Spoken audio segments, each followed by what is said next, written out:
الحمد لله وسلام على عباده الذين اصطفى.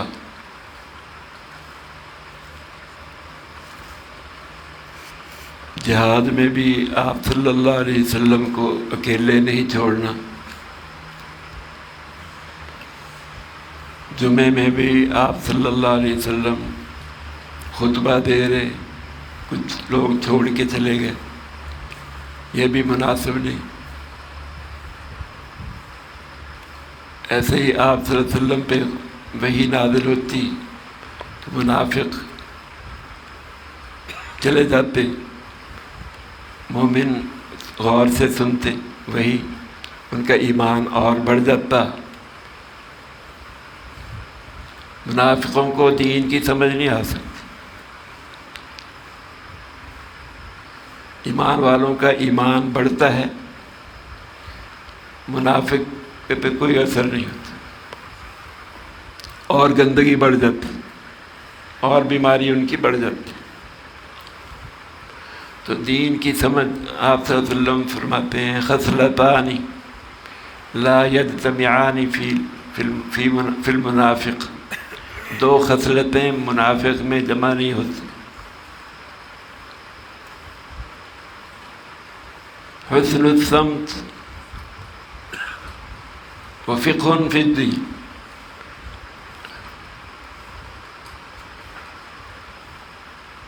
نہ اس کی عادتیں اچھی ہو سکتی ہیں اور نہ اسے فقہ دین کی سمجھ نصیب ہو سکتی. تو جس کے ساتھ اللہ خیر کا ارادہ کرتے ہیں اسے دین کی سمجھ نصیب ہے.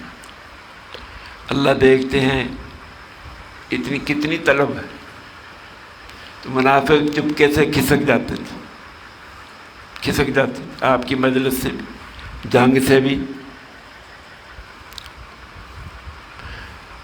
تو جیسے جنگ میں آپ صلی اللہ علیہ وسلم کے ساتھ ایک جماعت کو ہونا ضروری ہے، ایسے ہی دین کے سیکھنے کے لیے بھی ایک جماعت کا ہونا ضروری ہے. ہر وقت آپ کے ساتھ دین کی پوری سمجھ آپ سے حاصل کرے اور پھر اپنی قوموں کو جا کر یہی بتائے، دین پھیلائے. تو پورا دین سمجھنے کے لیے ایک گروہ ایسا موجود ہونا چاہیے. ہر زمانے میں ہی یہ فرض کفایہ ہے، ایک ایسا گروہ موجود ہونا چاہیے. امت کی یہ ذمہ داری ہے ایک گروہ ایسا پیدا کر. پہلے تو یہ اونچے پیمانے پر ہوتا تھا، بادشاہ کرتے تھے.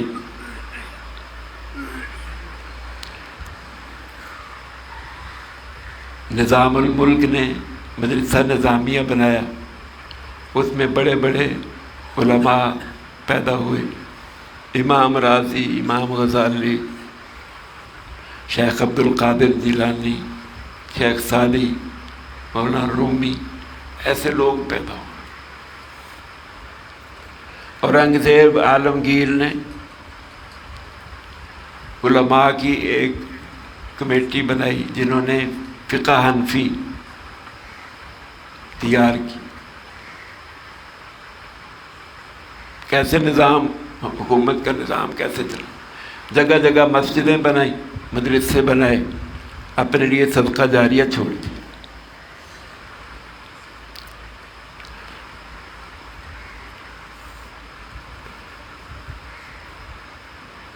تو صحابہ جو اپنے سے بڑوں کی پیروی کرتے تھے، آپ صلی اللہ علیہ وسلم کی زندگی میں آپ کی پیروی، اس کے بعد جو بڑا عالم ہوتا تھا اس کی پیروی کرتا.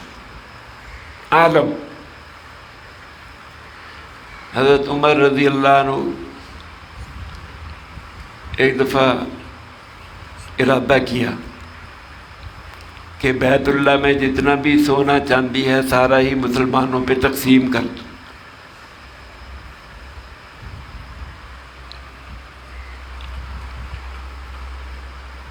تو عثمان بن شیبہ بن عثمان نے کہا یہ کام آپ کیسے کر سکتے ہیں، آپ صلی اللہ علیہ وسلم نے نہیں کیا، ابو بکر رضی اللہ عنہ نے نہیں کی.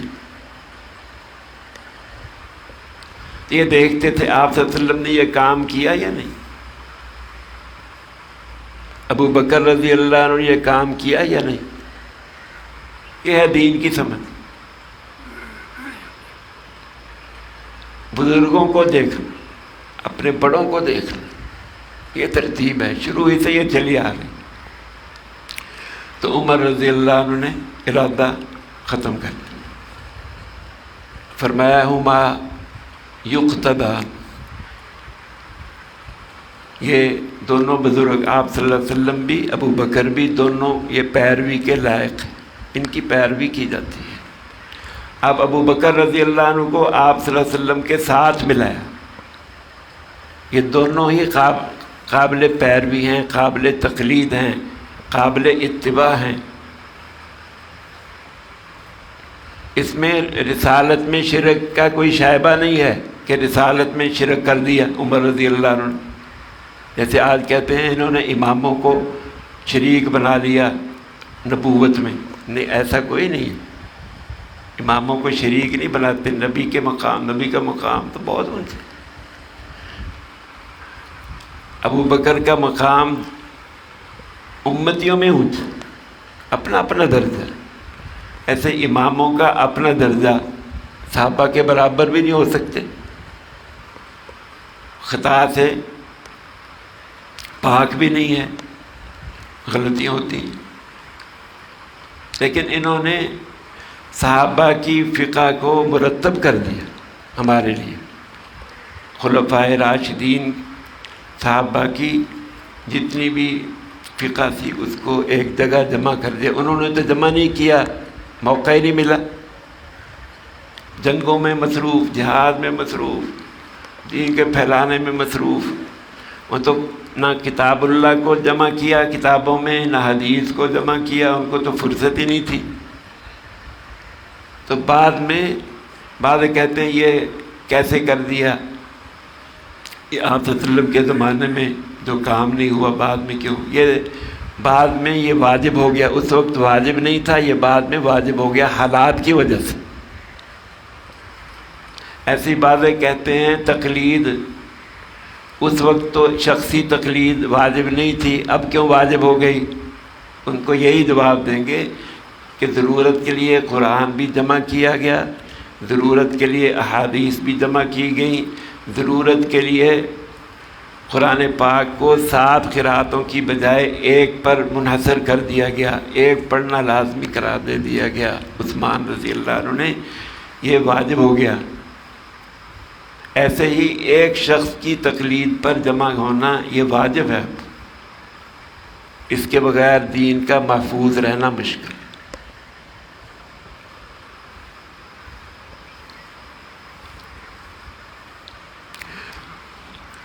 تو عالم کی تقلید کرتے تھے. عمر رضی اللہ عنہ نے اپنا موقف بدل. اب ابو بکر رضی اللہ عنہ نے اپنے بعد عمر رضی اللہ عنہ کو خلیفہ بنایا، حالانکہ آپ صلی اللہ علیہ وسلم نے کسی کو نہیں بنایا تھا. یہ اس وقت ضرورت، اگر مقرر نہ کرتے تو خطرہ تھا. تو یہ ابو بکر رضی اللہ عنہ کی سیرت بھی، یہ بھی سنت، یہ بھی قابل عمل ہے. عمر رضی اللہ عنہ نے 6 آدمیوں کو آگے مقرر کیا، یہ آپس میں ایک کو خلیفہ بنا مشورے کے ساتھ. تو یہ بھی سنت بن گئی. اس وقت یہ ضرورت تھی کیونکہ بہت سے غیر صحابی بھی تھے، وہ خلیفہ نہ بن. صحابی کا اپنا مقام. انہوں نے 6 صحابہ کو مقرر کر دیا. انہوں نے عثمان رضی اللہ عنہ کو مقرر. اب عثمان رضی اللہ عنہ سے جب بیعت لی، عبد الرحمن بن عوف رضی اللہ عنہ نے فرمایا کہ تم نے شیخین کے رستے پر رہنا ہے. ابو بکر اور عمر رضی اللہ عنہ کے رستے پہ حکومت کرنی ہے، ان کے طریقے پہ. یہ شرط ہے. علی رضی اللہ عنہ پہ، اب وہ تو پہلے ہی مقرر تھے، ان 6 میں علی رضی اللہ عنہ بھی تھے. عثمان رضی اللہ عنہ کے بعد انہی کا نمبر تھا. اب ان سے بھی یہ بیعت کرتے ہوئے یہ شرط لگائی کہ تم نے بھی اپنے سے پہلے تینوں خلفاء کے پیچھے چلنا ہے۔ معاویہ رضی اللہ عنہ انہیں بھی یہ کہا گیا تم نے بھی اپنے خلفاء راشدین، حسن رضی اللہ عنہ نے جب اپنے حق سے دستبردار ہو گئے انہیں خلافت دے دی، انہیں یہ کہا تم نے بھی خلفاء راشدین کے عمل پہ چلنا ہے۔ تو علیکم بسنتی و سنت الخلفاء الراشدین۔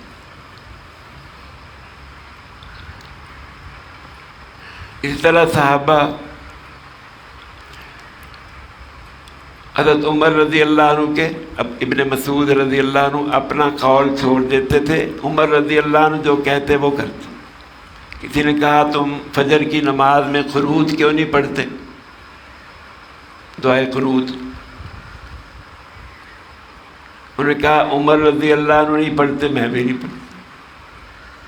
ان کو دیکھتے تھے، بڑوں کو دیکھتے تھے، ان کے فتوے پہ عمل کرتے تھے۔ ایک دفعہ ابو ایوب انصاری رضی اللہ عنہ اور ان کے ساتھ ایک جماعت حج کے لیے آئی، تو رستے میں ان کی سواریاں گم ہو گئیں، جہاں ٹھہرے سواریاں بھاگ گئیں۔ تو جب حج کے لیے پہنچنا تھا 9 کی بجائے 10 تاریخ کو مکہ مکرمہ پہنچے، حج رہ گیا، 9 کو حج ہوتا ہے۔ عمر رضی اللہ عنہ سے مسئلہ پوچھا اب ہمیں کیا کرنا، اپنی مرضی نہیں کرنا، خود اجتہاد نہیں کرنا، عالم سے زیادہ جاننے والا اس وقت عمر رضی اللہ عنہ تھے، ان سے مسئلہ پوچھا۔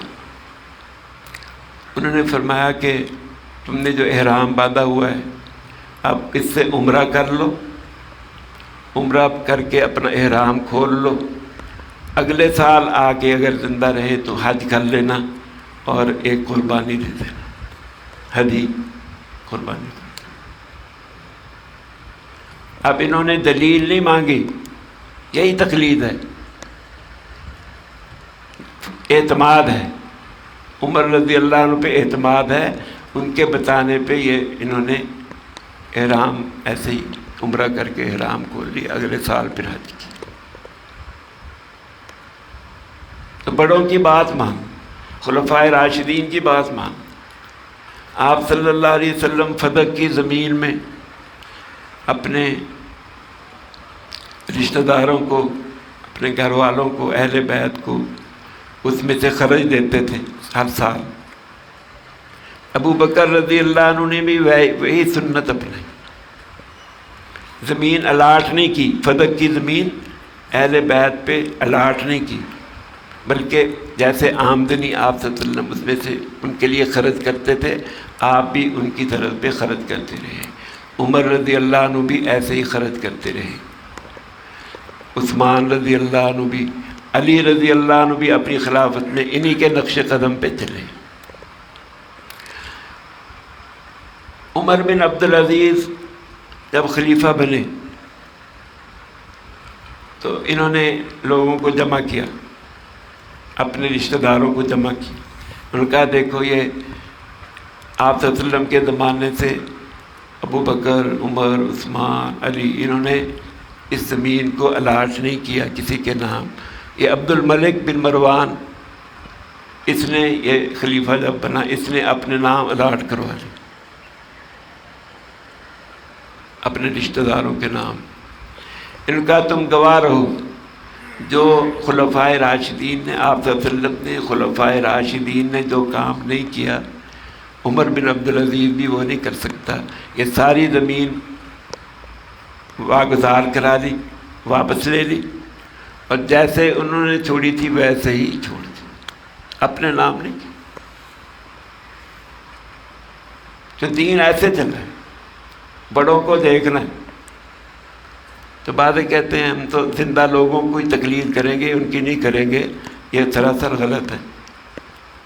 آپ صلی اللہ علیہ وسلم کی بھی، خلفاء راشدین کی، صحابہ کی بھی، تو صحابہ بھی مقتدی ہیں۔ حضرت طلحہ رضی اللہ عنہ ایک دفعہ رنگا ہوا کپڑا احرام میں باندھا ہوا تھا، اس کا احرام باندھا ہوا تھا۔ عمر رضی اللہ عنہ نے دیکھ لی، فرمایا کہ تم لوگ تو لوگوں کے مقتدا ہو، امام بننا ہے تم نے، لوگ تمہیں دیکھ کے وہ بھی رنگ دار کپڑے پہننا شروع کر دیں گے احرام میں، اور خوشبو بھی لگا لیں گے۔ اس میں اگرچہ خوشبو نہیں لگائی، لوگ تو سمجھ دیں گے، ان کو مسئلہ نہیں پتہ ہوگا، وہ خوشبو بھی لگا لیں گے، خوشبودار کپڑا پہن لیں گے رنگ دار۔ احرام میں جائز نہیں ہے، تم نے تو مقتدا بننا ہے، لوگوں کا، آنے والوں کا امام بننا ہے، تمہیں تو لوگ دیکھیں گے، ایسا کام۔ عبد الرحمن بن عوف رضی اللہ عنہ ایک دفعہ موزے پہنے ہوئے سے مسح کیا، اب عمر رضی اللہ عنہ فرمایا تم تو لوگوں کے امام ہو، یہ مقتدا ہو، لوگ بھی تمہیں دیکھ کے ایسے کرنا شروع کر دیں گے۔ ایسے ہی تابعین اپنے صحابہ کی پیروی کرتے تھے۔ ابو مسلم خولانی رحمۃ اللہ علیہ فرماتے ہیں، میں دمشق کی جامع مسجد میں گیا، وہاں دیکھا ایک نوجوان ہے، اس کے ارد گرد لوگ جمع ہیں، مسئلے پوچھ رہے ہیں۔ میں نے پوچھا یہ کون نوجوان کون ہے؟ چمکتا ہوا رنگ ہے، سرمگی آنکھیں ہیں، دانت چمک رہے ہیں، نوجوان۔ جو اختلاف ہوتا لوگ ان پہ حل کرواتے، وہ بتاتے، ان کے فتوے پہ سارے عمل کرتے۔ یہ معاذ رضی اللہ عنہ بتایا گیا، یہ معاذ ہے، معاذ رضی اللہ عنہ، آپ صلی اللہ علیہ وسلم نے کہ آپ نے ان کو اجتہاد کی سند دی ہے، مجتہد ہونے کی سند دی ہے، اس لیے آپ سے مسئلے پوچھ رہے ہیں، آپ پہ اعتماد ہے۔ تو صحابہ پہ ایسے اعتماد، ان کی بات پہ اپنے اختلافات ختم کر رہے ہیں، ان کے مسئلے پہ عمل کر رہے ہیں۔ یہی تقلید ہے، یہی اتباع ہے، یہی اقتداء ہے۔